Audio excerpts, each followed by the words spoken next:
Hey guys, and welcome to the Alabama Saltwater Fishing Report, the first podcast to bring you the local fishing report, whether it's good, bad, or ugly. Joey, we got a great fishing report today that's all made possible with the support of our local businesses. This week's sponsor is your local Geico Insurance Office. Everybody knows Geico has great auto rates, but did you know they also have great rates on the boats, ATVs, motorcycles, and personal watercraft? Give Ron Davis a call at 251-445-0053. Not only will Ron work hard to get you the lowest premium possible, but you'll have the service you expect and can count on if you ever need to make a claim. But Geico does even more than insure your valuable items. They also offer on-the-water services like towing, battery jumps, gas delivery, and you can save by bundling these services with your insurance. If you're an Alabama saltwater fisherman, support the local insurance agent who helps you bring this fishing report each week.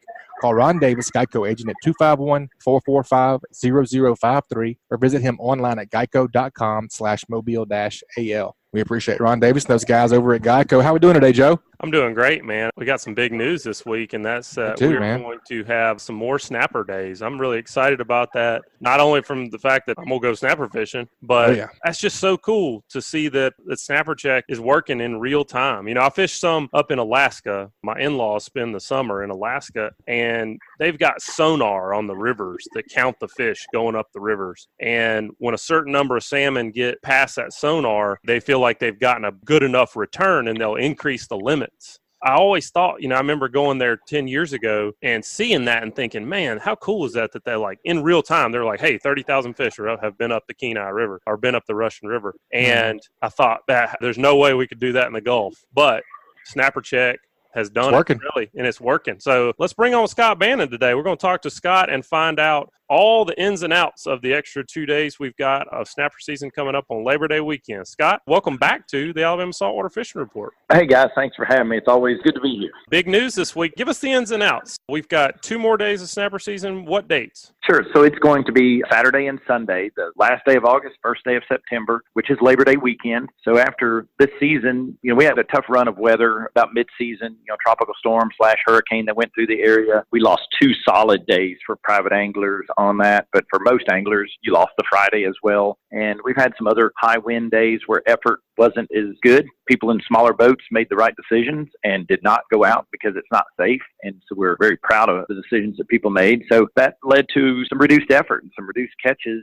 So we had the opportunity to add some days. The 1st through the 5th with amberjack, I think, was a great opportunity for anglers in Alabama. And then once that weekend was done, we still had a little bit left over. And I think we can make Saturday and Sunday happen for folks in Alabama. And we're excited to do it. I want to go back to something you just said about those rough days and anglers deciding, hey, I'm not going to try it today, and staying in. And now kind of going forward in the future, where when we have these periods where we get a rough year or a rough stretch, now there's going to be some confidence there to say, you know what, if we don't catch our snapper, we're going to get more days. So there's no reason to risk and go out there and push yourself beyond the level of your equipment and put yourself or your family in a precarious position if you know, hey, we got this thing under control and we're going to get some more days if more days are deserved. It's really cool. That's correct, because you're still really working to a certain number of pounds. So days is what, the angler wants to see. From our perspective, we're working to a number of pounds. So if you don't bring in fish that weekend, those pounds are still available somewhere, whether you get to fish them or someone else does. It does give the angler confidence that the state is going to work very hard to maximize the allocation we get, and that we're going to do what we said we would do. Last year, we had to close early because the effort was tremendous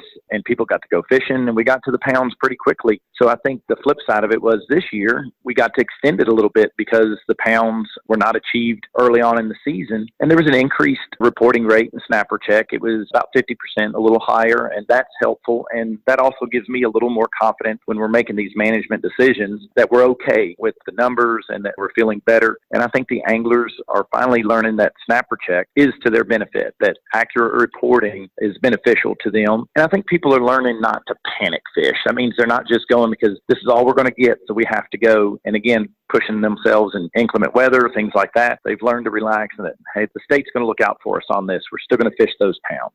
That's awesome. I'm glad that people are using the Snapper Check, and that's 100% the reason that we've had the 2 extensions. Director Ben, we've had several questions about people asking about the licenses. Obviously, that you have to buy the new license for the second day of fishing, and again, the reef permit. Could you elaborate on that a little bit? Sure. It just happens that particular weekend, the way it falls this year, the new recreational license year starts September 1st. We begin selling the new year license on August 26th, so it's available for folks before the weekend even hits. They can go online or come to our office and they can buy their recreational fishing license for this next year. And it also starts the Reef Fish endorsement. The Reef Fish endorsement for a private angler is $10 per person, and that's for every person that is 16 or older. So it does include those who have a disability license, those that have lifetime licenses. And what it is, it's an opportunity for us to apply a little bit of funding towards our reef fish monitoring that we do. We ran out of federal money that we use to monitor the reef zone. This is going to help replace some of that, which is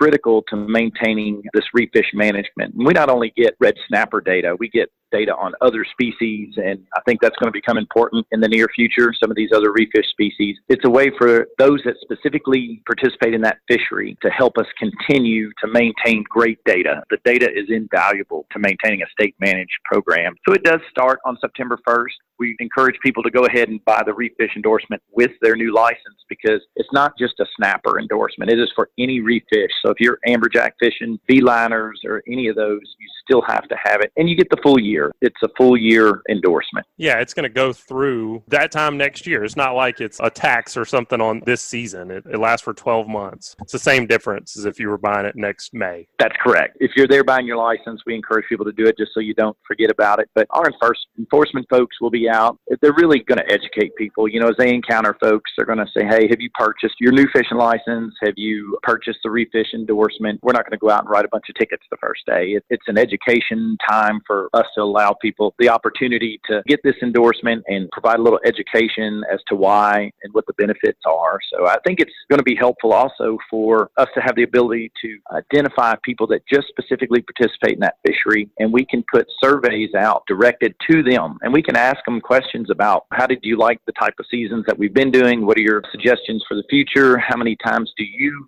go reef fishing, and get a better snapshot of the angling effort on the Alabama reef zone? Scott, you mentioned the other reef fish. Talk to me about the management of those fish. Is there anything that the state is trying to change going forward? Well, right now we're still working through the Gulf Council to look at some amberjack. You know, everybody looks at that pretty hard. There's some different discussions that go on through the Gulf Council process. Triggerfish has an assessment coming up in the near future. I don't think it's any secret that we're going to look pretty hard at considering those for potential state management down the road. I call it the big three: red snapper, gray triggerfish, and amberjack. But we're not quite there yet. We're asking for voluntary reporting through Snapper Check for amberjack and triggerfish. And I'm hoping that people start to see that, hey, it was working well for snapper, that we're giving them hard data. Let's do this for amberjack and triggerfish and give them some hard data, because that's how we defend our programs, is with the data. Yeah, that's great. Well, that's even more reason for everybody to get involved and make sure you're using Snapper Check. It sounds like participation has increased, and that's great to hear. We want 100% though, not 50%. That's my goal too. No reason not to do it. No. I mean, unless I get my tinfoil hat out, you know. Right.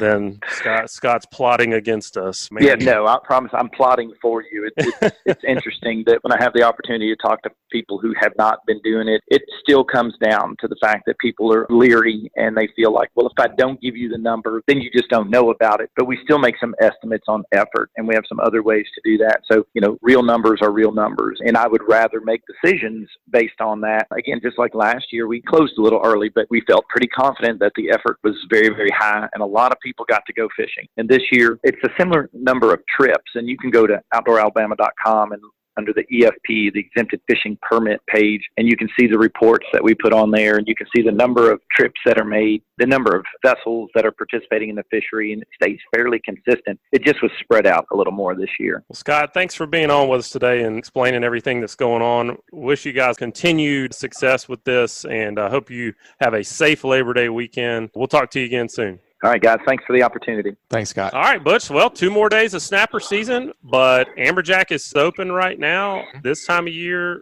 You got to be looking to blue water for things to start getting really good. I like late summer, early fall. That's some of my favorite time to do some blue water fishing and really any kind of fishing. What are we doing first for a report this week, buddy? We hadn't had Devin Potts on in a while. Let's head on down to Orange Beach, see what the captain of the Sea Mixer is doing, Captain Devin Potts. Good to have you back on. Devin, how we doing, bud? What's going on, man? Man, just living the dream. If I was any better, I'd be you, buddy. Yeah, one nightmare at a time, right? Y'all been fishing some? Yeah, we've been doing some bottom trips. Past 3 weekends, and they do manage one day trip to the rigs. It's been good. We've been able to get out. Weather's been extremely hot. Fishing's been a little bit slow because I think the fish are somewhat lethargic because of the hot weather. Hot water. If you guys remember back in the day, always around the rodeo, you know, the snappers are spawning, and if you didn't have an ace in the hole, it seems like you had to struggle to get a limit sometimes. And so I don't think that's changed. I think that's consistent for the jacks as well. But y'all been doing a good bit of jack fishing, good bit of scamp fishing. What's the bait situation like? I mean, we've talked about that on here before. A lot of times finding good bait is really key in this. What's it like there off Orange Beach? The bait's been pretty thick, actually. You have to catch it on a rising tide, of course. But a rising tide, you can pretty much ease out just around the sea buoy, east side. I always like to go out there and just mark the big balls of cigar minnows and just set up shop on them and string them up. Or you can go to like a little public tank or like the Allen ship and tip a sabiki rig and catch ruby lips. That seemed to work pretty good the other day. It just all depends on what kind of bait you want, but it seems to be a pretty good variety pack across the board. We talked with Skipper last week, and he told us that jack fishing's just been really slow. Sounds like it's the same for you guys. What do you attribute that to? You know, I think a lot of it, like I said earlier, I think the water temperature, and obviously it's kind of, I guess the elephant in the room would be fishing pressure, but 3 weeks ago, maybe even a month ago, we were running away from them trying to scamp fish with little bitty cigar minnows and pinfish, hooking 40-pounders on random rocks, and now you go back to those same holes and you mark them, they just don't seem to bite, or maybe you get bit and the sharks kind of take over. That's been a huge problem this year for us.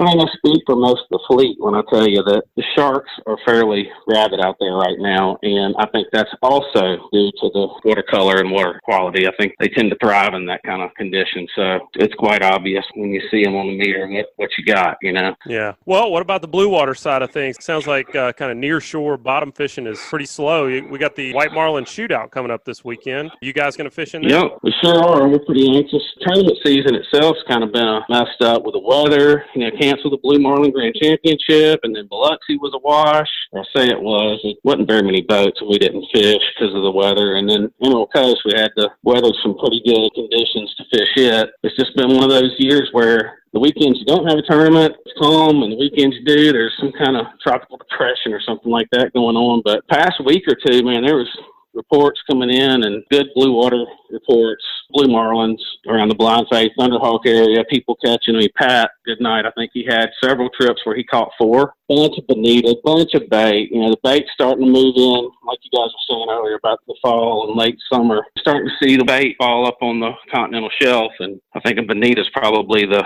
top of the heap as far as a marlin's diet. They absolutely love them. You know, when they show up, they tend to show up in the thousands, the bonitas do, and so that tends to trickle on down to predators coming too. So is the bonita a trophy fish? Yeah, it is. You ever been on the bonita run? Man, what's y'all's plan for the White Marlin Open? I don't want you to give me any details, obviously, but y'all got a decent plan. How's the weather looking? Weather's looking awfully hot, but yeah, we're really looking forward to it. We haven't been out in quite a while, and I haven't heard of a whole lot of banner fishing that's been going on because the water's just been kind of crap up and close, where normally, like I say close, the nipple elbow. Mm-hmm. From what I'm hearing, around the 100 fathom line is where the better water is. And the further off you go, seems like there's been a line south of Independence Hub the past week or so, and it's been pretty good. It's also 140 miles, so I like to just hammer it out in there on that 100 fathom line, and usually we can pick away at the sails and the whites and scratch out at least a decent chance sometimes. You know, it doesn't have to be cobalt blue water to go fish for whites and sails here close. I mean, they don't look at their satellite report and go, well, it's blue water, I think we'll show up today. They're coming there. Right. The bait's there, they're there. I don't think they're in the cute green water. I don't know that they can stomach that too much. Plain green and blue green is, if you can't fish that, and you probably won't fish too many days over there, because it's very few days that you see blue water. Devin, good luck this weekend, man, in the White Marlin Shootout. It sounds like it's tough out there. We've got some reports coming up here a little later that are going to echo that on the other fronts, but it does sound like it's pretty tough. It's just kind of those summer doldrums is what it sounds like. Dog days. When it gets tough, there are some things that you can do to increase your odds, and so we want to talk about that a little bit in this week's Offshore Tip. And this week's Offshore Tip is brought to you by Hilton's Offshore Charts and Hilton's Real-Time Navigator. Devin, you just mentioned them, but Thomas Hilton has heard what we're doing here with the podcast, and he really believes in what we're doing, and he's our newest sponsor here on the Alabama Saltwater Fishing Report. So we're excited to have him on. Really appreciate the sponsorship by him. But tell me about your experience with Hilton's. I mean, you're kind of a redneck and coming from South Mobile County, probably barely can read. So what's your experience with Hilton's, man? Something that technologically advanced. How do you use it? Do you just kind of point at it and maybe like bang on the side of the machine with a wrench or something? Just take a dart and throw it at the computer and it turns blue. That's what we do, But, I'm not a very computer savvy guy. I'm not 110%. I can turn the thing on. I can tell you that much. There's a lot of settings and stuff that Thomas knows how to set the thing up and make it to where it can really read out to you. And it'd be probably worth my time to sit there with him and get that dialed in. But for me, it's just really, we can pull it up and look at some of the current. If you're out there and you like the water in one area, and the current's pushing in whatever direction, you're hoping that pretty water will follow, and then that in conjunction with the chlorophyll and the altimetry to try to find upwellings, and especially fishing open water, not like you're around a rig where there's a source there for bait all the time. Open water, you're kind of dependent on some of those features. You do better with the picture. Blue water, green, yeah, right. Not many letters in them, So don't confuse anything. But yeah, if it's green or a lighter shade of green, it's very simple for. Once you get accustomed to it, once you get accustomed to looking at it, it's fairly user-friendly. You were talking about that hot water, how that's kind of slowing things down. That's one of the key things when you start talking about sea surface temperatures and being able to find these upwellings where colder water is coming up from the deep and is actually coming up to the surface. That's a great place to key in on when you're talking about fishing open water. That's one of the things that you're able to do using Hilton's. If you could find some cold water with a rig right in the middle of it, sure you'd be on some amber. Yeah, man. Like I said, with the jacks, I think that with the snappers and some of the others, I just think it's that time of year, it's just so hot, and collectively I think everything is a little bit lethargic when you have such hot water and such hot temperatures. Mm-hmm. If Skipper's saying it's tough, then I would have to imagine that it's really tough because, we tend to have a few more rocks to fish, whereas he's got a few more rigs. Or used to have a lot more, now he doesn't have that many more. But It just seems to me to the west, the bite was always a little bit better for amberjack. And I think everything's kind of the bite for everything's kind of slowing down. What would you tell folks that maybe they've been out and they've been struggling to catch these amberjack, if that's what they're targeting? Well, I would say, take into consideration there's a fairly dense population of sharks in these bigger reefs. I don't care if you're fishing the marathon or if you're fishing bridge spans, whatever it is, no matter where you're at, take into consideration that there's 8, 10, a dozen nice bull sharks sitting down there waiting on them to show a little stress. You have to imagine that you're probably not the only one that's fished them. Probably got fished a day or two before you got there, if not the morning before you got there, and they may not be as likely to bite that day. I would say if you're marking them, I would come back, try them again in another day, and maybe a different scenario. I've seen it happen with us sometimes, and once you get the bite going, Butch will tell you, and you guys best know, you got to keep the train rolling. Get one coming up, get a bait going down, and that's really the tip. Outside of the sharks, you break the cycle and lose one, or you get sharked up, that's it. It's over. Might as well go to another one. Yeah, but don't be afraid to come back to that spot next week like you're saying. Don't be afraid to come back. I like it, man, for sure. So, all right, Devin, in addition to you doing private boat captaining, you sell some boats, right? About 4 or 5 years ago, John Hopkins and I, who used to run the Gear Up, now he's running a boat named the Pipe Down. He and I kind of teamed up, and got into brokering boat sales, and kind of started out by word of mouth. It's continually grown and morphed into us staying about as busy as we can handle with it. If you've got one in mind that you're looking for, a lot of times, because we're boat captains and because we're out on the docks and because we're at the marinas, we know boat owners, we know a lot of the captains, we know the history of the boats, we know if it's been ragged out, we know if it's for sale or maybe could be for sale. And if it's a very high interest boat and the guy goes and puts it on the market, it's going to go like instantly. Most good boats are nowadays, the market's so great, most of them are going by word of mouth because of our contacts and because of our peers, and we're able to kind of find the real deal, what's going on with the boat that you're interested in, or we're also able to find you something that may not be on Yacht World. Yeah. And be able to approach an owner that may not be thinking about selling, but you never know. Everything's for sale. It's a fact. That's kind of how it is now. I mean, people want something that nobody else has got, and they want something that's not advertised and it's been on the market for several years,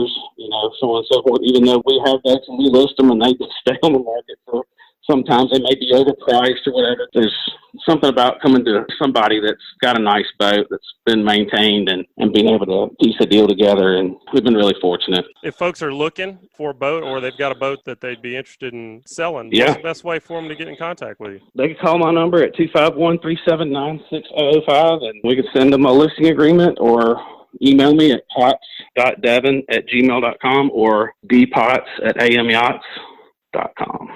We've got a great team. Bob Schwartz is our manager, and Bob's been around forever. And Sonny, back when Sonny was still alive, he kind of hired us and let us come on. And we don't really have a big office over here to show up to. And so we're kind of out and about, and we do most of the deals out of our truck and with the help of Bob back at the office in Mobile. And our best advertisement's been word of mouth. Most people that come to us, they come to us because they heard their friend had such a great experience.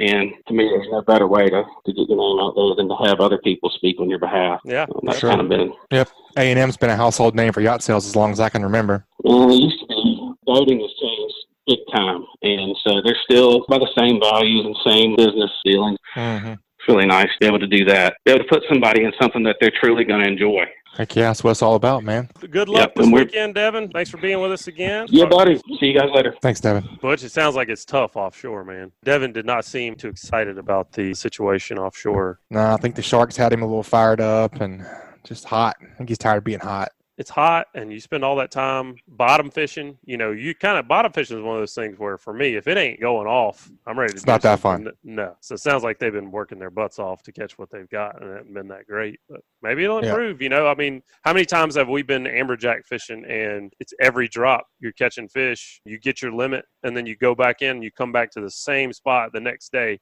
and just blank out. And you have to move on.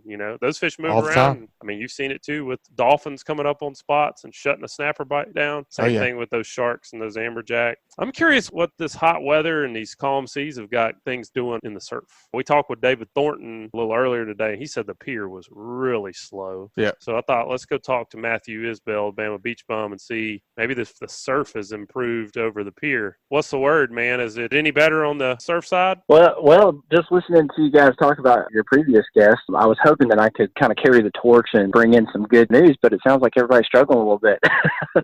Yeah. I'm getting depressed just talking here. I mean, I'm just kind of sad about this guy. But it's been tough. It's been tough for us too. I mean, and especially hearing that from David, that at least makes me feel better. At least it's not just me. Sometimes you feel like you're on an island out there, and you don't know if you're just sucking it up yourself or if it's the fishing. But full legend pure pounders not putting some fish on the deck, then I don't feel so bad.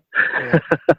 What we've been running into, we have still been catching some fish. Just definitely numbers are down, bites are down. Mornings have been really tough. The last two mornings, one morning we had one bite using baits, like we were using live baits, dead baits, fish bites, everything, and we had one bite. It was a pompano, great. We kept it. The next morning I moved location to another area, and we caught a bunch of hardheads. Did have some fun. Something that we did kind of change up. We did some micro fishing, which sounds kind of lame, but it turned out to be kind of fun. We were just throwing this little crusher jig at some little juvenile pompano and whiting up close to the beach. And we caught a bunch of those, and then we kept seeing these 2.5, 3 foot sharks that were cruising and eating the whiting and baby pompano. And so we just started sight fishing some of the whiting that we were catching at them and letting them eat it. And that was pretty fun. We made best of it, trying to have a good time. But that's been the morning bite. It's just been dead or catfish. But afternoons have been a little more productive. The last 2 evenings, we've done the same thing. We've hooked up on 4 pompano and landed 3 of them.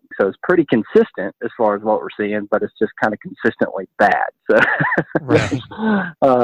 that's kind of been the news here lately. Well, that's a good report, really. I mean, because I don't know about everybody that listens to the show, but I kind of have to pick and choose when I go fishing. I can't go every single weekend, every day of every weekend. And if find out that maybe I need to get some honeydews done this weekend or knock some work out and kind of postpone until a better date. That's helpful to me. So it's good to hear you guys giving the real report as far as that goes. It's got to get better eventually. Yeah. Well, it's been good, though. Right. I mean, we've had a really good stretch of pompano fishing, and can't last forever. It's all part of it. That's fishing. Since there's not much to talk about right now with regards to what's happening, let's forecast a little bit. Here we are, middle of August. What do you start to expect in the next 30 days? We get a lot of folks that are listening to the show that are coming down. They're planning to come to the beach. What do you see coming up end of August, getting into September for surf fishing? What I'm encouraged by is the pompano bite slowing down, which it's lasted longer than it should have probably anyway. And that's just, in my mind, getting me thinking that we're moving more into that early fall pattern. And what we generally see in the surf for fall fishing, early fall, late summer, is we do start to see the redfish bite kind of turn on earlier than what you're going to see in the bays and in the river systems, because most people think October for your redfish, red October, it's kind of the thing. But before those redfish are all in the bay systems and all that, we see them congregated at the passes, at the inlets, along the beaches, usually late August throughout September, before that October period of time and before you really get into fall is when we are seeing them. So the fact that the pompano are slowing down, I feel good that we're going to start seeing here soon more of those drum species, because we haven't been seeing a ton of whiting or black drum either. And usually they are all kind of together. We'll see more of the whiting. We'll see more of the puppy drum, the eater-sized black drum, along with those redfish as they kind of move into the inlet and passes and making their way into the bay systems. So I would expect September coming around here soon, end of August, we're going to have a lot more opportunity at our drum species opposed to this incredible pompano fishing that we have been seeing. It's only a matter of time. These things are cyclical, and it pretty much plays out for the most part through a cycle through the year, and that's kind of what's coming up next. And I'm excited for the change. I love catching pompano. Nothing wrong with catching pompano, but it'd be nice to see some other species hit the beach every now and then. When the drums start showing up at these inlets and the passes and mouth of the bay there, what's going to be your go-to? What are you going to switch around tackle-wise and rigging-wise? It's definitely a different approach, and that can be, for the surf angler, that can be a frustrating thing just because we're so ingrained pompano fishing, and that's kind of, and you catch so many other species that way. And if you continue that approach, honestly, you will still catch fish. It will still work. If you want to be a little more successful and you want to target these species, it is good to kind of change things up and change your mindset a little bit. If you want to throw artificials, this is a great time to do it, especially for your redfish. You're not going to have as much success targeting whiting or black drum with artificial, but if you're wanting to throw some smaller profile topwater lures early in the mornings and late in the evenings, I've had better success with the smaller topwaters opposed to the larger ones that you throw for your trout. So like the Spook Juniors are good ones, or even some topwater poppers. The small ones work well. If you want to throw some jigs, I like throwing gulp. It's always had a lot of success with that, like the swimming mullet or the gulp shrimp on a jig head. Even gold spoons, if you want to throw those little, I like throwing a gold spoon over a silver spoon. Don't know why. I've had more success with gold for redfish specifically. Anything like that, I would definitely focus on if you're throwing any kind of soft plastic. Scented is real important for redfish. So just changing up your approach with artificials there. Well, Butch, Matthew's got the Hey Cap question this week. Who's the sponsor? This week's Hey Cap question is brought to us by Daycool Heating and Air. As the saying goes, if you don't like the weather in South Alabama, just wait 10 minutes because it's going to change. That's a fact. I saw that today. But one of the things that is very predictable is the pricing at Daycool Heating and Air. They offer flat rate pricing and they don't charge for after-hour house calls. Let's face it, your HVAC always seems to act up when you need it the most. Don't get stuck between a rock and a hot place. Daycool offers flat $45 service calls, $59 tune-ups, and they offer free estimates on equipment replacement. The pros at Daycool have been serving Mobile and Baldwin counties for over a decade. Contact them at 251-633-5121 or check them out online at www.daycoolair.com or on the Daycool Heating and Air mobile app. They are license number AL07028. All right, Matthew. Chris Hood says, Hey, Cap, what is your surf fishing strategy during a calm surf? We've had some of that this week. What do you think? It has definitely been extremely calm. And a couple of things, I get excited if I'm getting to go fishing by myself. I love throwing artificial lures. And if I look at the surf report and I see that it's going to be flat calm, especially this time of year, because there are so many opportunities for trout and bluefish and possibly redfish.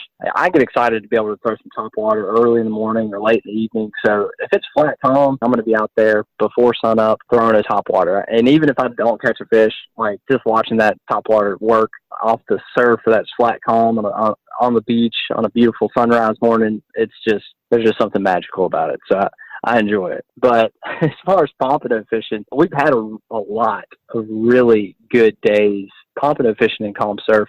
But what does usually coincide with it being calm is it's usually very clear. And so what we generally do is we do make everything very discreet.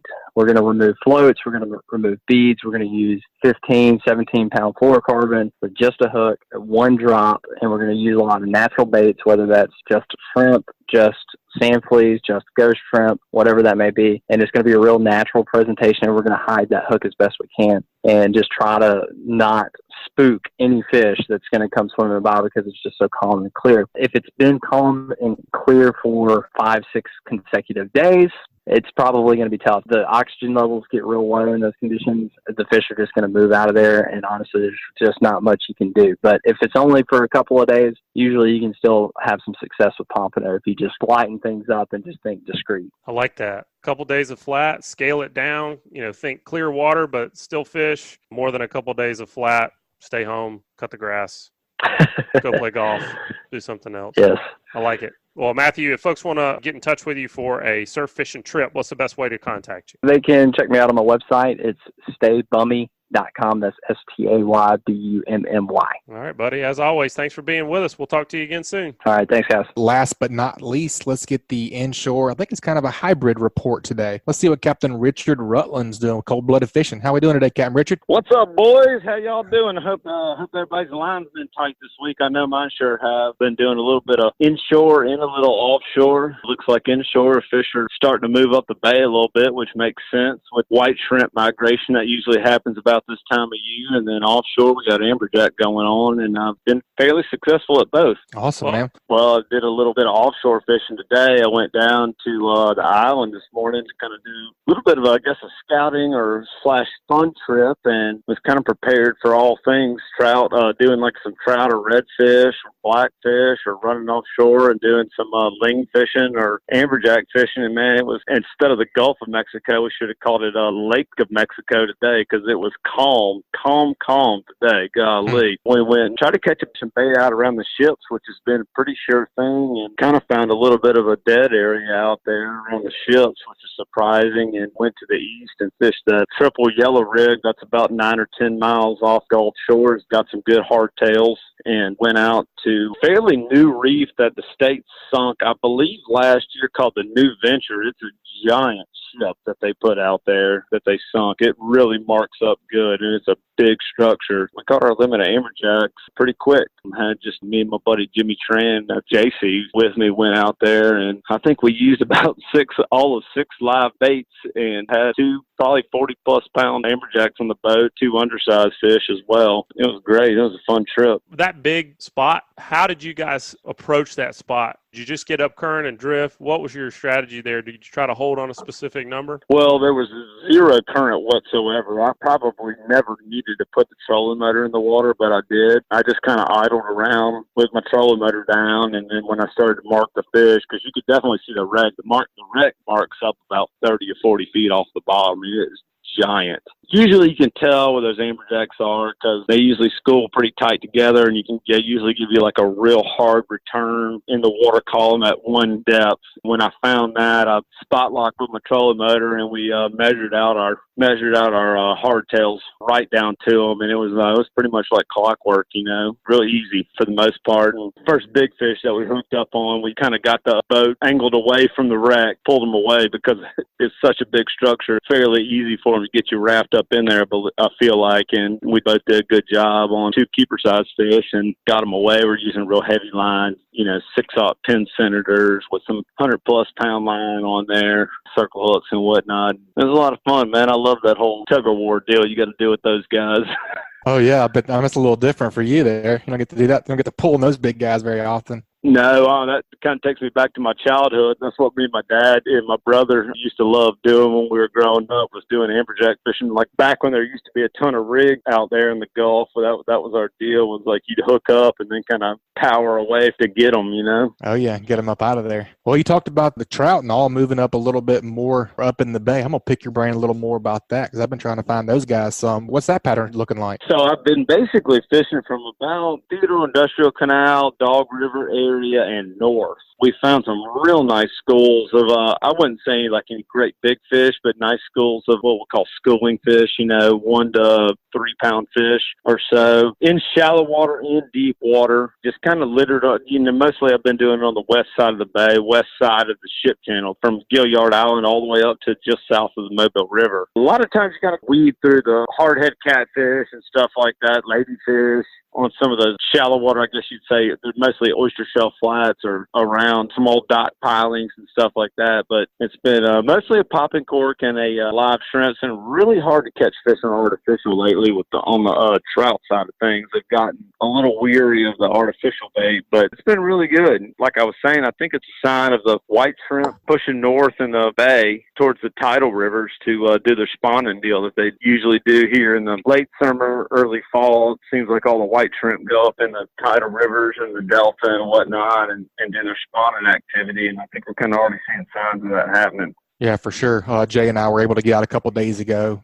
Jay Williamson with Killer Dock, and we found the same exact thing. West side of the bay, nice, what I call schoolie trout. Those nice ones that are fun to catch, but they would not touch a voodoo. You could not get one to touch anything other than a live shrimp. So I feel you on that. Yeah, that's just this time of year they get a little weary of those artificials for some reason. I don't know what the deal is with that, but you got to have bait right now, that's for sure. Which breaks a lot of people's heart, including mine. But like I always tell people, I'm into giving them what they want. So if they want live shrimp, I'm gonna have live shrimp. Ain't no doubt about that, buddy. Richard, I've been stalking you online. I kind of just lurk behind the scenes and keep an eye on what you're doing. I noticed you. That's creepy. Yeah, I like to I like to keep it creepy.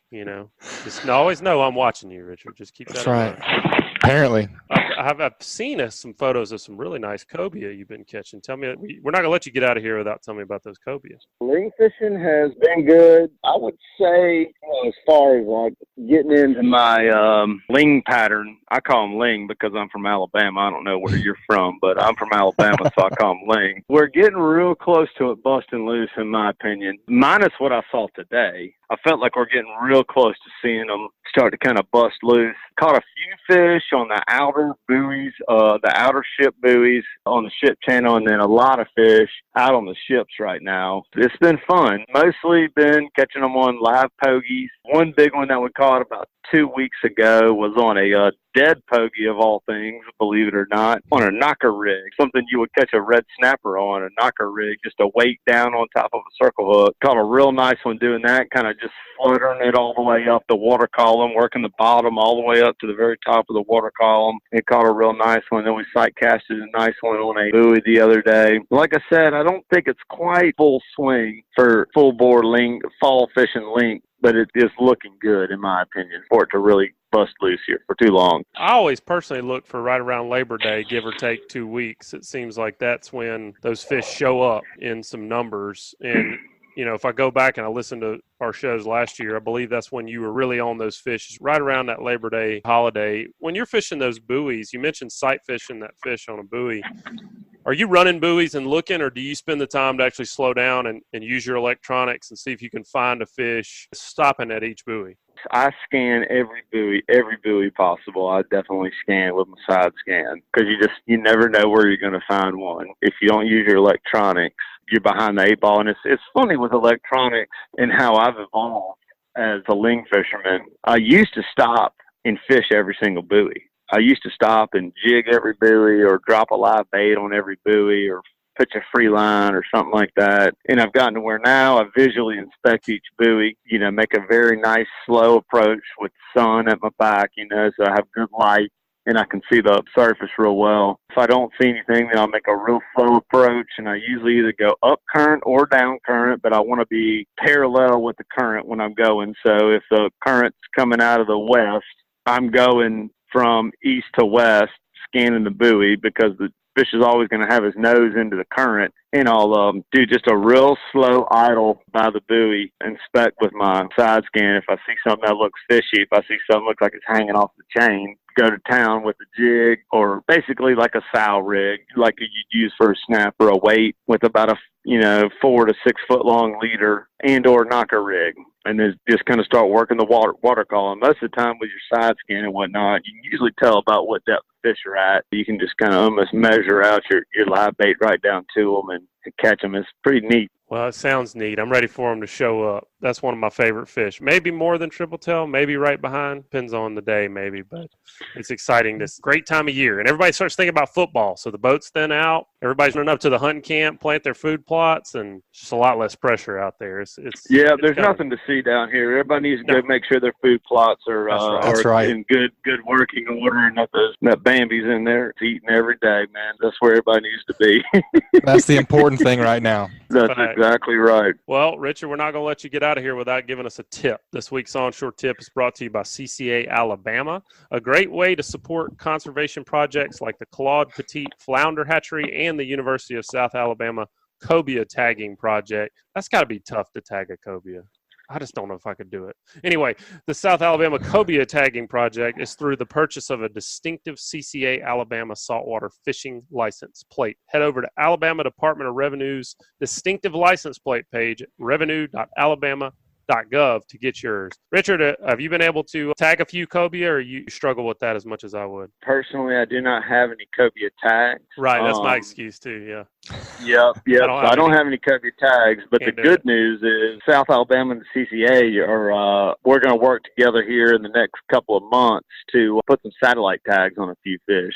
Cool. Which is going to be neat. Crystal Hightower and I, with the Sea Lab, have been practicing tagging dead fish, and we've got plans to practice tagging some live fish, and then we're going to kill the fish. I know that sounds kind of funny, but we're going to tag the fish in the water, and then we're going to kill the fish and make sure that tag placement is correct before we go and actually put a tag, because those tags are quite pricey. That makes sense. So we're going to do a little practicing, and then I think we're tagging 6 ling this year. So that'll be pretty neat. We got that coming up. But as far as a tip, something I ran into today was I went out to the ships to catch bait first thing this morning. The particular ship that I started on, I know it's been there for a couple of days, and it should have had lots of bait around it. And it had 0 bait around it, and I scanned the whole thing with my electronics, and I could not find any signs of life around the ship, which blew my mind because I was just out with Butch's brother Skipper Saturday, which is only 4 days ago, and we caught bait to go offshore around the same ship. And so it kind of puzzled me a little bit, but my advice, my tip is to, even though I didn't catch any fish around it, I'm going to keep going back and trying, I'm not going to completely write that area off. I think we've got a few things going on right now. We've got all this west wind and southwest wind we've had. There's a lot of water coming out of the Mississippi River and out of the Mississippi spillways.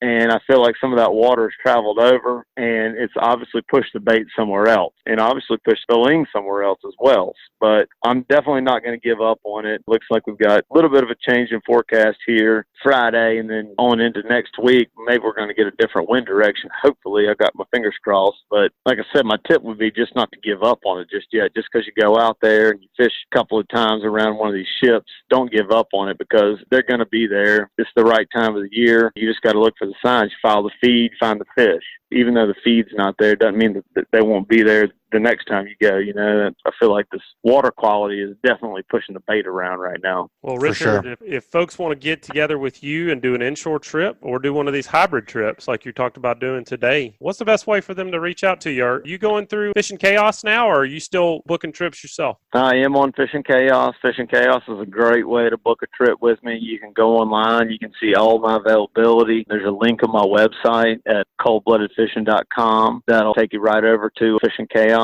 You can pay your deposit, communicate with me directly straight through Fishing Chaos. A great tool. That's a cool thing those guys got going on over there, man. I agree. All right, Richard. Well, thanks again, buddy. As always, we appreciate having you on and you giving us a report. We'll be checking back in with you soon. Stay safe. Sounds like a winner, man. Y'all have a good one. All right, Captain Richard. Keep whacking them. Talk to you soon. Butch, what did you learn today? I think if I take anything away from this week's show, it's kind of tough right now.